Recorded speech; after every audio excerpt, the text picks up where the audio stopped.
Hello and welcome back to my channel. I'm Bob the Bookerer, and today I wanted to do a little wrap up of the books that I read over the lovely month of May. It was a bit of a weird reading month. I mean, to look at it from the sort of numbers, 27 books is a lot. However, I should also say it's weird because in my mind it's been a bit of a bad reading month. I recognise that 27 books is a lot. However, it was very much kind of reading loads of books right at the end of at the beginning of the month, reading a fair few at the end of the month, and then very little in between. And as you'll see, many of the books I did read were incredibly short. So that's probably why in my mind it feels like a bad reading month, because I feel like I really was not able to focus. I was a bit ill for a bit, and then I was tired and overworked and all those kinds of bits. So it's been an interesting one. But let's get stuck in with the books that I did read. So I started off with a very short book called Rest and Be Thankful, that is sort of a prose kind of thing. It's hard to describe, but essentially it is a look at a burnt out woman who's working for the NHS, and it's her going through the motions of a day, you know, like washing her hands repeatedly and all of these kinds of things, and just getting completely wiped out. Now, the content of this I thought was really interesting. I really enjoyed the ideas around the book. I did listen to it as an audiobook, which is a very short one, but at the same time, I don't know if it always necessarily worked for me. There was some element of it that I found was a bit kind of over-egged, if that makes sense. So maybe it's because I was reading it, listening to it as an audiobook instead of sort of physically reading it, and maybe that kind of changes it, because obviously how a narrator narrates a book can completely change how it feels. And for me, this felt like the whole book was just constantly at this kind of like tense level, and it never quite dropped, and as a result I found it quite exhausting, because maybe, which is the point for a book about being burnt out, but I did almost feel burnt out listening to it, because it was very much like, and then this, and then another thing, and I felt like there weren't really any peaks and valleys in there to kind of even it out. So still really interesting and enjoyable book. The language of it was often really quite pretty, but I couldn't necessarily fully jump into it and be completely in love. Anyway, next was a Booker Prize book. So actually, you'll notice, if you watched the end of April video, I'm like, May's going to be a month where I'm really not going to read that many Booker Prize books. I'm going to read a bit more for pleasure. And then lo and behold, I don't know what I was expecting, especially with so many books that I owed to the library. It was going to be quite heavy on Bookers. So there was quite a few of them here. And so the next one, Mordecai Richler's Solomon Gursky was here. So this was shortlisted for the 1990 prize, and Solomon Gursky was here is all about Canadian Jewish community, and particularly how members of that family then kind of try to investigate the myths of themselves, and there's also another kind of character who's interested in this family sort of from the outside, who's investigating them, and it takes them sort of through, kind of northernmost territories in Canada and kind of Alaska. It also takes them, sort of around sort of native population, like First Nations populations. It goes through all these other things, and in part it's really funny. I think I felt a little bit hit over the head by this book. I mean, it's about 450 pages, and I think sort of towards the end I was a bit like, and where are we going with this? Still really enjoyable, and it's, again, sometimes one of those, sometimes when you're reading books and you're like, is this a me problem or is this a book problem? And I think it was a little bit both, but I think perhaps mostly a me problem, because I think I was just really tired whilst kind of trying to read bits of this, but still a really interesting and engaging book nonetheless. And then that took us to the book that I read for my local bookshop's book club. There's a lot of books in that sentence.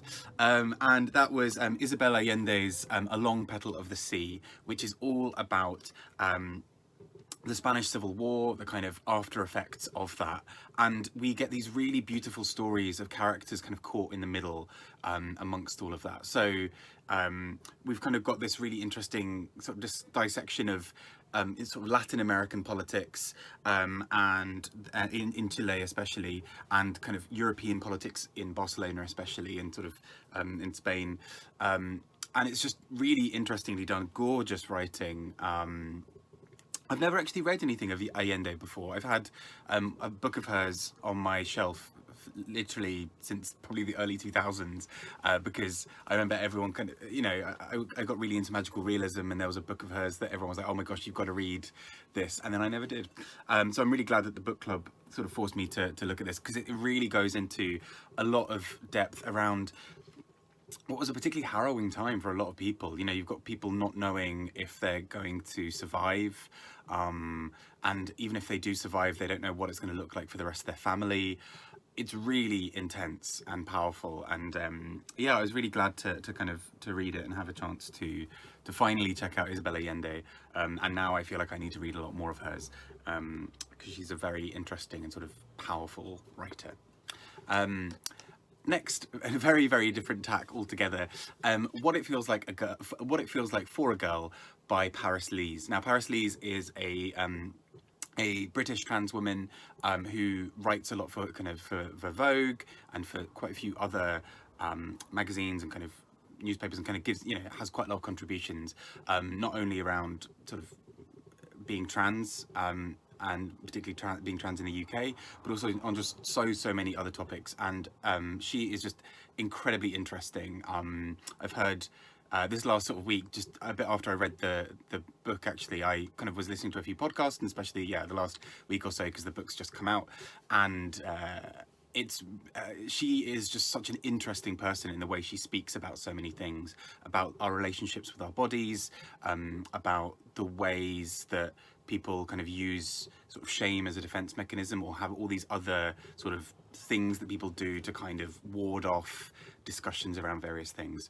And so she, you know, she talks about how a lot of the people who were probably quite rubbish to her back in her childhood, in Hucknall, Nottingham, might still be doing some of those same things, because they haven't really had any different patterns to kind of come out of. And What It Feels Like for a Girl is her sort of somewhat fictionalized memoir, in the sense that it's kind of a memoir written very much as a novel, and we follow Paris as she kind of navigates, you know, kind of young teenage years of sort of at first thinking she was a gay man, and then realizing that she was trans, and we kind of see her do quite a lot of things that, you know, she sort of at the time may not have been proud of, in terms of potentially participating in things that maybe left people, you know, there's a sort of crime in there.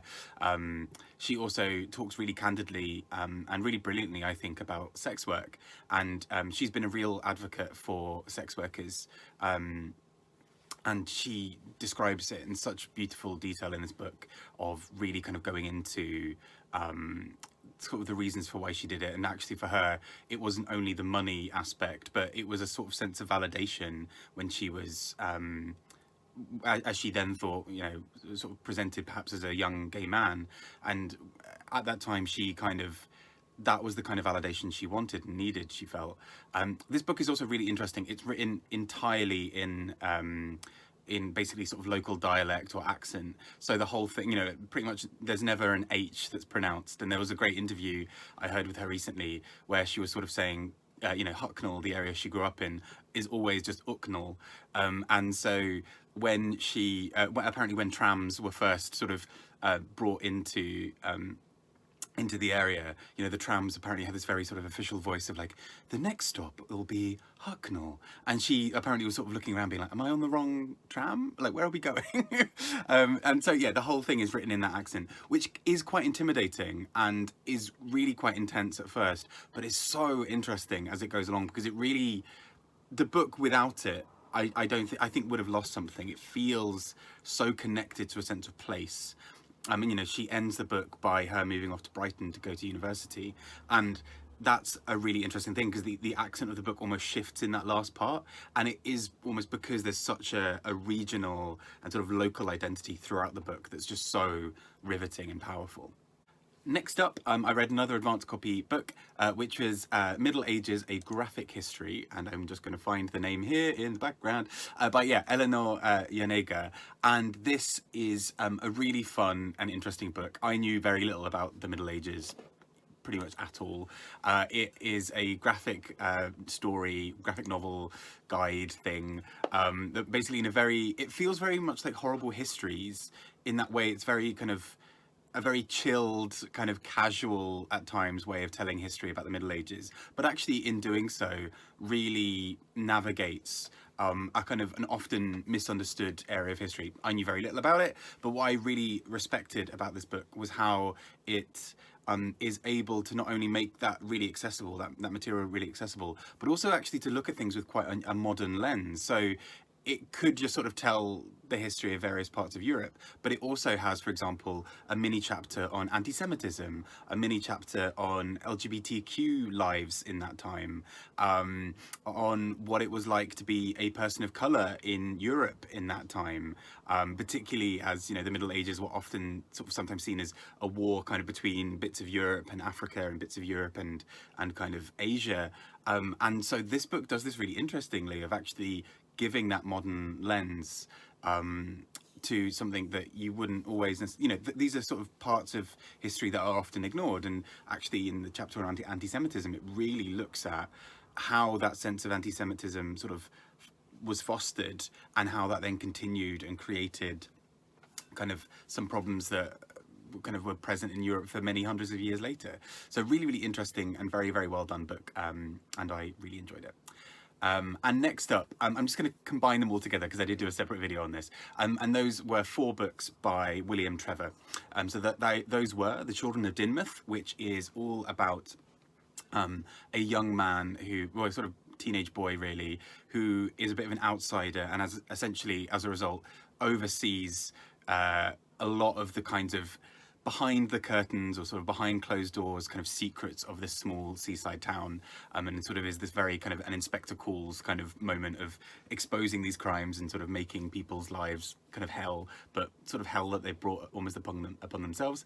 The next was The Story of Lucy Gault, which was William Trevor's one of his last books. I think he only published a couple after it before he passed away.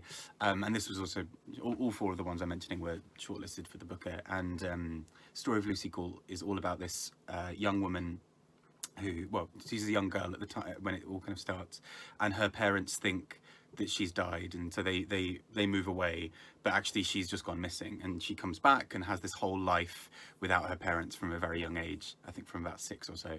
And it's just such a beautifully tender book. I was just in love with it almost the entire time reading it. It's just a gorgeous book. Next from William Trevor, I read Reading Turgenev, which I have apparently been, I was calling him Turgenev for the longest time, and Sean over at Sean the Book Maniac helpfully informed me that I was entirely wrong, and that it's Turgenev apparently. This book is a sort of novella looking really at this young woman's life as she becomes more and more of an outsider, as, you know, she sort of goes into this sort of adult life that she didn't really want. She is in love with this man who's her cousin, but he dies quite young, and she is sort of left wondering what could have been. And it's really beautiful and tender, and it's just such a great book. And then finally from William Trevor was Mrs. Eckdorf at O'Neill's Hotel, which a name that I almost always get wrong. And this is this kind of really quite interesting story of this woman who again is an outsider. William Trevor seems to have liked writing about outsiders, and she spends so much of her time trying to navigate this world, and everyone thinks she's crazy and she's sort of talking too much, but ultimately again she sort of has this really important place in this sort of society. She's this kind of nosy photographer, but there's sort of so much more to her, and I like the way that William Trevor is able to give us a character who seems completely unredeemable or like seems completely frustrating, and then find something so tender and poignant at the heart of them. So yeah, really, really well done. Next was a book that was very different from all of these, and this was another advanced copy. I should basically stop signing up to get advanced copies, because I then end up having to sort of like cram them in because I've taken out too many library books, and then I've got too many other things, too many other books around me.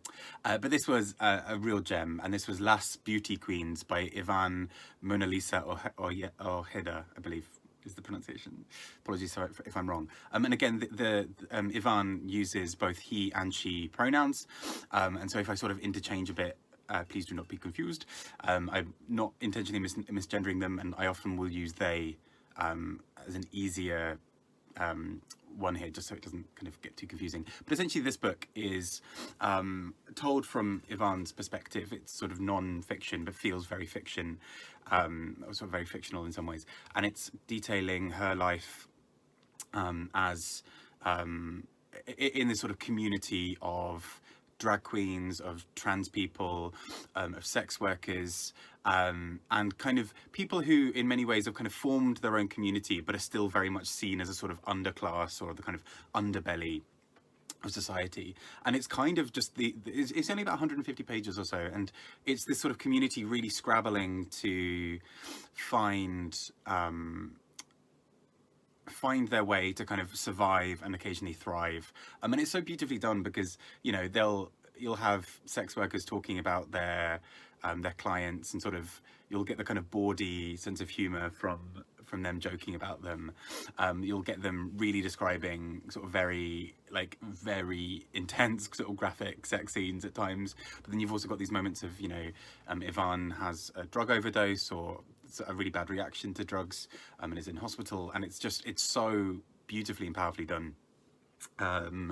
Yeah, and it's just a really unexpected gem. And the intro to the book is written by Pedro Almodovar, who the film director, who is such an interesting. It fits because it feels like all of the characters in this book could be in an Almodovar film, and it would be entirely kind of consistent. So really, really interesting and very, very good. Next up, somebody who needs very little introduction, and that's Barack Obama, with his memoir, A Promised Land. And I listened to the audiobook, which involves Obama reading it himself. And it's really quite beautiful. I've really enjoyed his two other memoirs, Dreams from My Father and The Audacity of Hope. I love the way he writes. It's so sort of... He feels like a sort of nation's memoirist, if that makes sense. Very kind of catching the time. I know there have been sort of some issues with sort of people have had some issues with this book about kind of the way, because this is him talking about his presidency, the way he maybe overlooks certain details, but I think taken as a political memoir, it is so interesting. He does so many great things. The writing style is really powerful and beautiful. He sort of charts a lot of his sort of values and sort of his lead up to the presidency, and then sort of up until Osama bin Laden's kind of him being sort of captured or killed or whatever, and which also seems like a very weird place to end, but there is a second part, so I'm guessing it will pick up from there. And it's really interesting seeing the kind of machinations of government, of, you know, how sometimes he is sort of doing things and really hoping that the public is going to get behind him, or having to make deals with Republicans or what have you. So really interesting book. I'm glad I read it / listened to it, and yeah, some really good stuff there. Next up was Penelope Lively's Road to Lichfield, which again I've done in a video recently. I was kind of reading it at this time to kind of do a Booker Prize icon book around Penelope Lively, and so this is a book all about these characters kind of in their memories and their sense of history. It feels very, very British in many, many ways, and Penelope Lively is just such an interesting writer in terms of how she captures the idea of history, sort of both personal and sort of national and international. And this book does some really fun and exciting things, I think. I do want to reread it because, again, I think my brain was a little bit sleepy when I read it, but it's got some really gorgeous, gorgeous moments in it. Next up, a book that I basically put a request in, or like a reservation in from Libby, from the app Libby, for an audiobook of this, thinking it was, from all the buzz, that it was maybe going to make it to the Women's Prize shortlist. And it didn't, but is a book that I really enjoyed nonetheless. And that is Nothing by Blue Sky by Kathleen MacMahon. And this book is told from the perspective of a man who has lost his wife from a plane crash, I believe. And what's so interesting is you've just got this gorgeous writing all the way through of him kind of going through the grieving process, of him looking back to his wife and his memory of her. He sort of connects at various other times with other people who have lost loved ones in kind of, you know, unexpected circumstances. So he becomes friends with somebody a woman who lost her lost, I think, her children, I want to say, in the Bataclan attack. And it's really interesting. He keeps on going back to the same holiday destination that he went to with his wife every year. And there's just this gorgeous thing of him trying to navigate what it feels like to go back to somewhere that is so filled with memories of one person, you know, his wife, and how he's sort of almost trying to create this new life that's separated from her. It's such a gorgeous book. It truly is. I was completely blown away by the beauty of the writing, and I just so highly recommend this. I'm kind of gutted now that it hasn't made the shortlist. Interestingly, almost every book that from the Women's Prize long list that I gave, well, actually almost all of them I kept on giving 5 stars to. I was just very liberal and happy with these 5 stars for these. But a few that I really loved, like Luster, Detransition Baby, Nothing But Blue Sky, which I absolutely adored, didn't make the shortlist. So I'm really excited to finish reading the shortlist, because there are so many other good books in there. On which note, 2 of them that I read this month were How the One-Armed Sister Sweeps Her House by Cherie Jones and Piranesi by Susanna Clarke. How the One-Armed Sister Sweeps Her House by Cherie Jones is a brutal book. I mean, that's kind of, I feel like that's been, every time anyone's described this book, words like brutal or disarming or like hard to read are kind of in there. There is a lot that happens, and the kind of, you know, you've got, it's kind of set in Barbados, in this sort of area, sort of resort called Paradise, which feels very ironic throughout the whole book, because there are sort of these brutal murders and attacks and violent attacks happening to kids, and it's, you know, it's basically a whole trigger warning of a book. But the writing in this is so vital and so powerful. I totally see why this made the shortlist. Not necessarily my favorite of the ones I've read from the shortlist so far, but is an incredible book in its own right. There is just so much going on. It is so arresting. It holds no bars, you know what I mean. It doesn't hold back. It's incredibly upfront. You know, you've got quite graphic descriptions of horrible things happening, but somehow the book sort of also manages to find, you know, characters trying to find peace within it, and really failing, and you know, there's a real kind of critique going on there about how kind of people put up with this kind of level of violence on, you know, a regular basis, and particularly how that's sort of fueled in some ways by things like the tourist trade, and particularly how that's, you know, very often rich white people going to this sort of Barbadian town, you know, kind of sort of island or area, and kind of expecting people to kind of support them and look after them. But actually, what does that mean when your whole economy is sort of geared around this sort of tourism thing? What happens? You know, that kind of creates these other sort of problems sort of further around. So really interesting and very gritty and powerful book, but yeah, an interesting one. I'm glad I read it, but I, you know, maybe have slight nightmares about it still. And then next was Piranesi by Susanna Clarke. I've still not read the kind of book she's really known for, the Jonathan Strange and Mr. Norrell, but I do plan to, and especially after reading this, which I loved.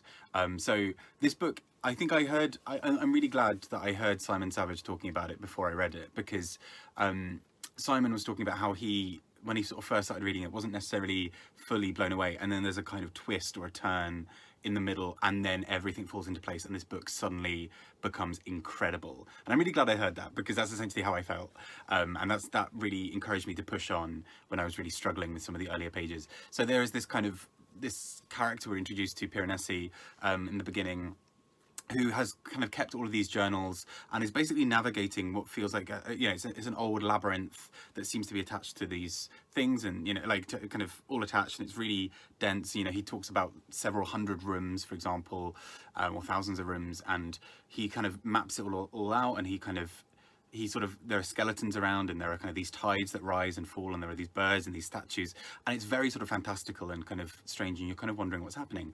And there's a twist, again, that I won't spoil in the book, where this book, for me, I just suddenly felt myself getting really pulled in, and I was on the train to go and see a friend, and I was just like, oh my gosh, like I kind of want this train to be delayed because I want to finish this book, which I haven't had for a long time. It was an incredible twist, and I was sort of both personally drawn into it and really intellectually challenged by it, and just found it so fascinating, and I loved it. I think it's really clever. It does something that I've not seen a book do in a really long time.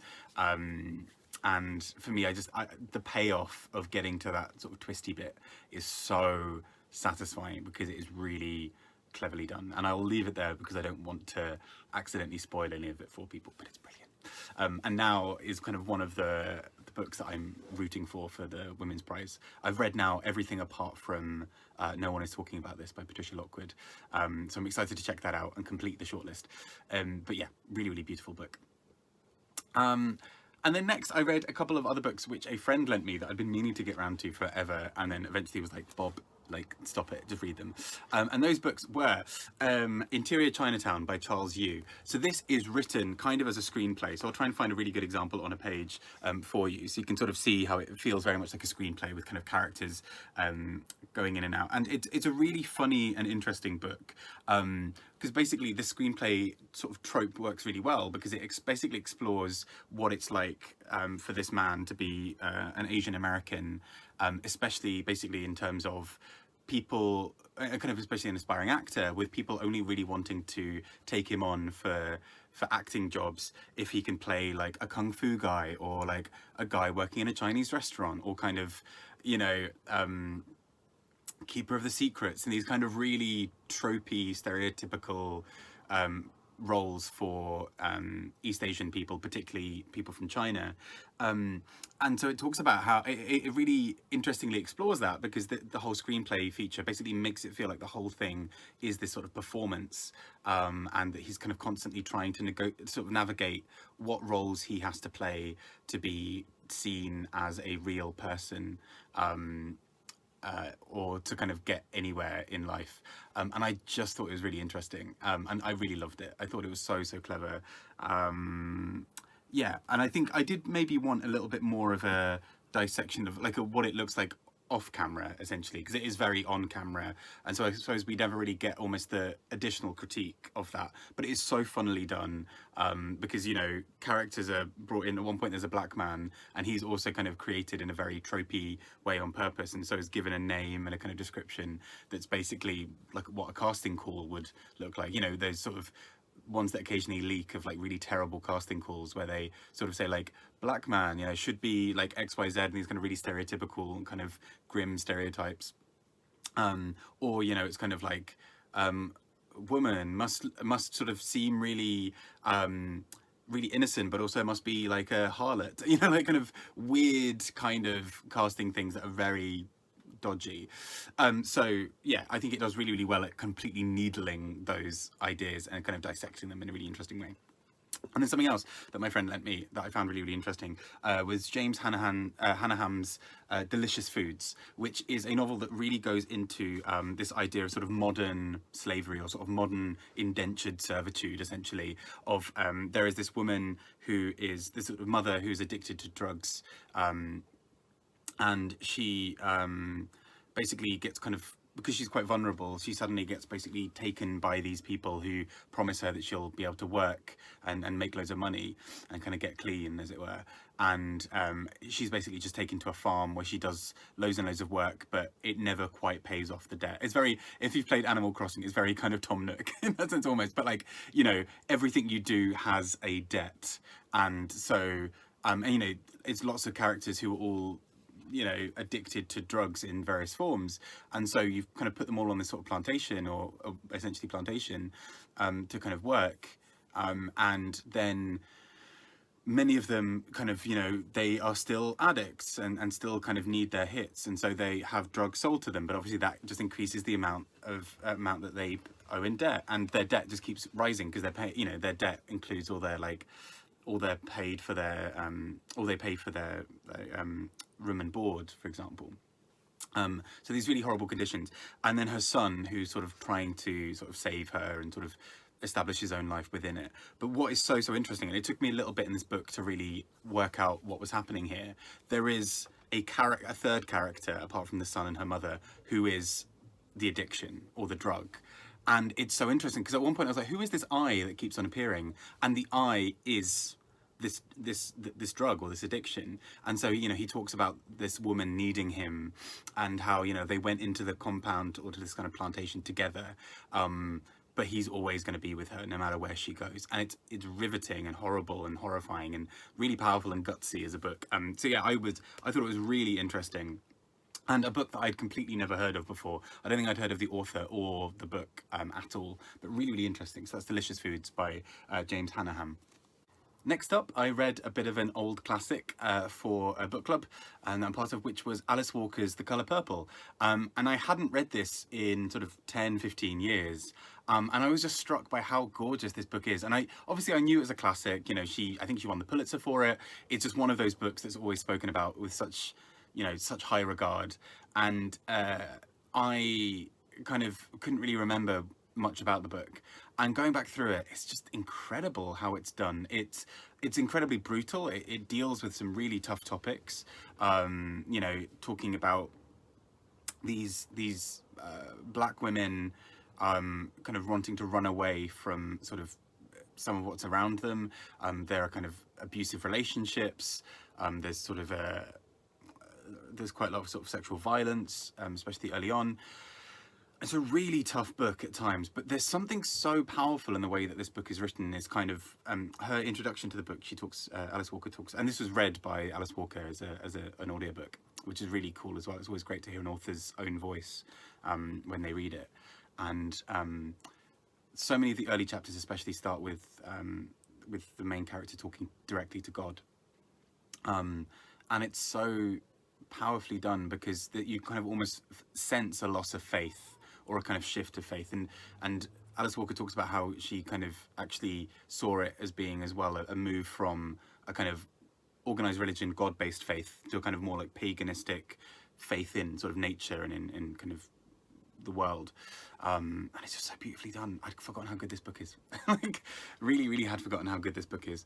And now kind of, I realise I've never read anything else by Alice Walker. I wonder if that's kind of a common thing with Alice Walker, because someone who's kind of known for one book, it's often the case that it's kind of not that many people, I guess, read outside of it. So I'd really like to, would like to check out more of her stuff.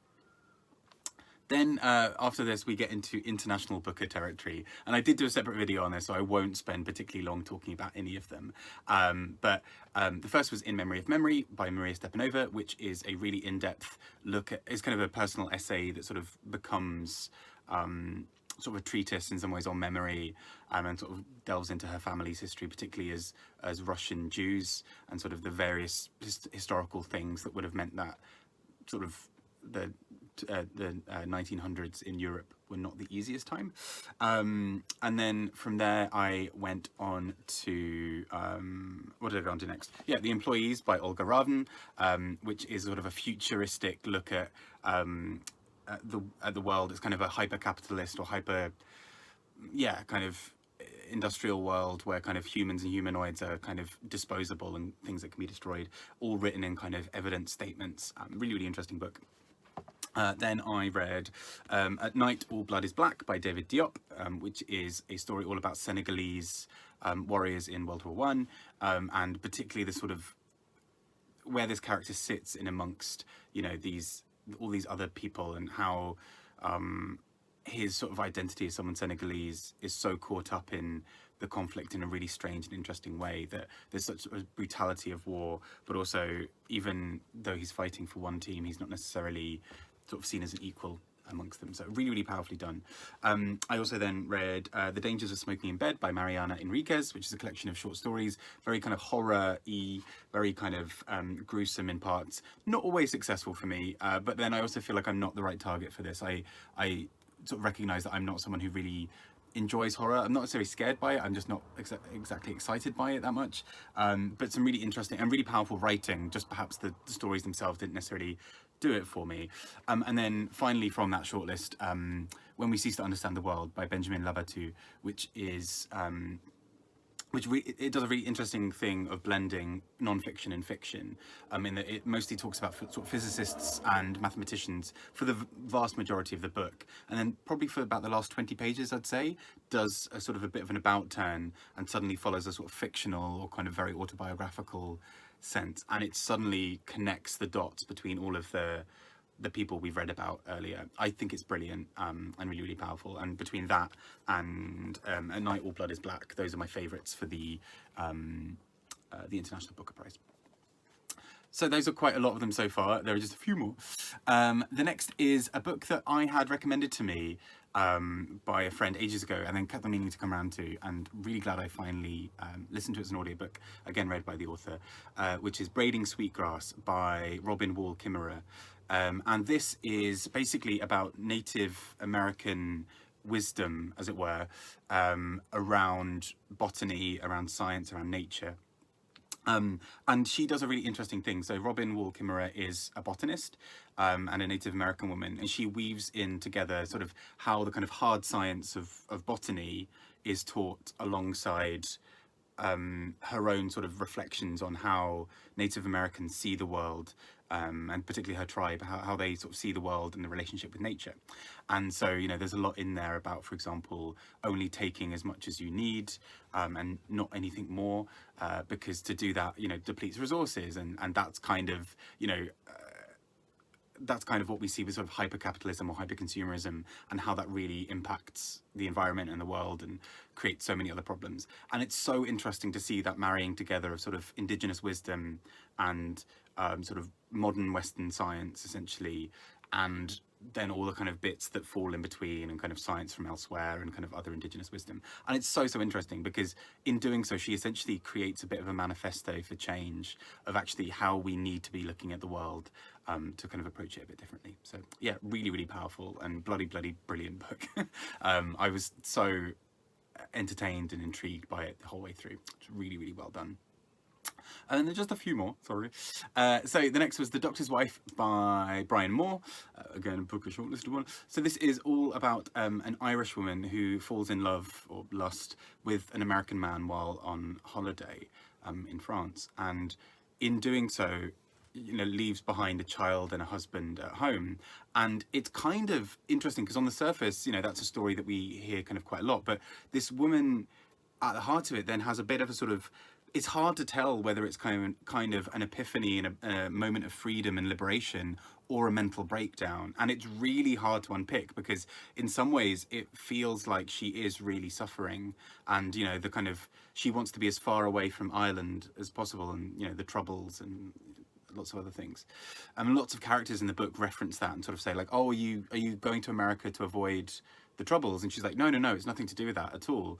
But then, so it's interesting because there's that, but then it also feels like that's sometimes used as a way of gaslighting her and kind of making her feel that her decisions aren't valid because she's just running away from trauma. And it's so interesting. This book does, I read it a few years ago and hadn't remembered that, but as soon as I was reading it, it all came back to me. And this is a really well written and interesting book. It's a real page turner. You can really just fly through it.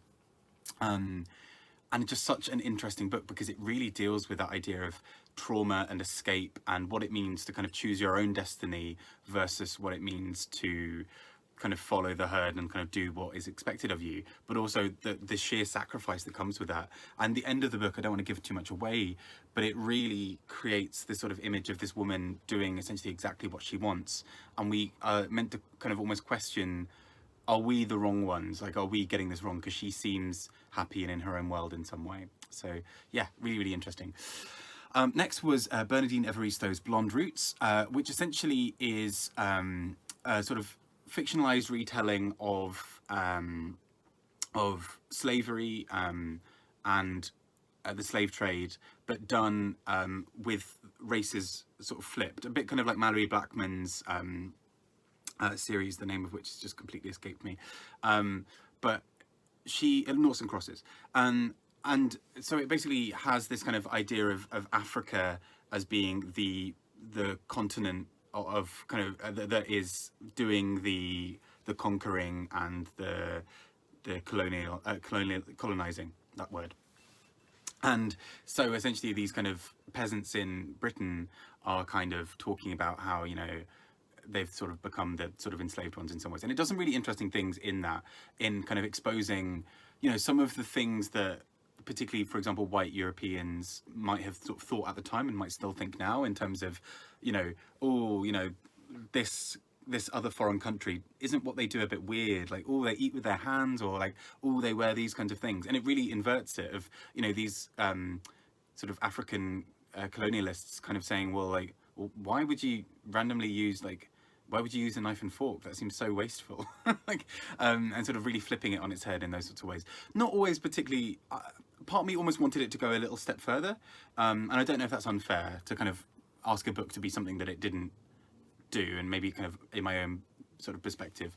But I still think a really, really interesting book. And it's so interesting reading Bernardine Evaristo's back catalogue. And just realizing how good a writer she is outside of Girl, Woman, Other. Like, I mean, I loved Girl, Woman, Other, and it was really interesting kind of thinking like, oh, what have we been missing all this time with her other writing? And that exact same voice and spark and joy in her writing is there. And I kind of can't believe that I mean, I'm speaking for myself here, that she's an author that I just had not heard of at all until Girl, Woman, Other. So yeah, really, really fun to kind of go back through her back catalogue, and I want to read a few more now. And finally, a very short book that I finished this morning, which is Chimamanda Ngozi Adichie's Notes on Grief. And this is short, this is sort of 50, 60 pages. And essentially last year, Adichie's father passed away. And it was quite sudden for the family. Like, he had been quite ill, but they expected that they still had a bit more time with him. And, you know, he was about to have surgery or an appointment the next day for his liver. And so they all thought things were kind of looking up. And this book is so timely for the moment, because it is not only obviously a recent event, but Adichie is writing about, you know, her father's death and that happening during the time of coronavirus. And so she wasn't necessarily always able to go and see the family. And, you know, it starts on a Zoom call, which was very 2020 and 2021.